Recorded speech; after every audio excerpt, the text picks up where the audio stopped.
Mesdames et messieurs, bonjour. Vous voulez revivre le passé de vos ancêtres? Alors suivez-moi. Nous allons entrer dans la salle des sacrifices et des supplices sanglants du second siècle.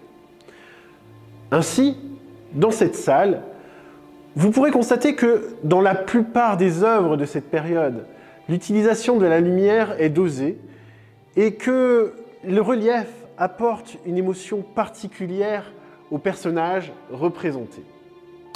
Il s'exprime bien, n'est-ce pas? Bon, avant d'en arriver là, Ray, notre guide de musée, est passé par quelques étapes.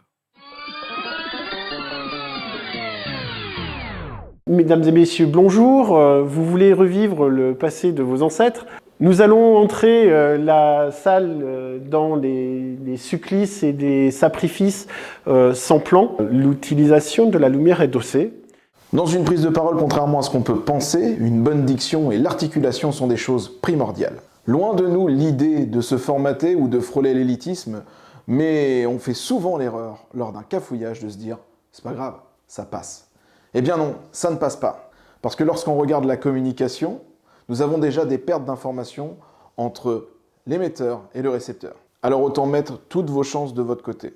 Alors si vous venez de bafouiller, au théâtre on appelle ça savonner, reprenez votre phrase, simplifiez-la. Je vous conseille même d'utiliser l'humour sur votre raté, l'autodérision amène toujours le pardon. Mais pour ne pas en arriver là, il existe d'innombrables exercices, notamment avec un crayon dans la bouche. Répétez, répétez, répétez constamment votre texte. Échauffez-vous la mâchoire, rincez-vous la bouche en buvant quelques gorgées et faites des exercices type vire-langue.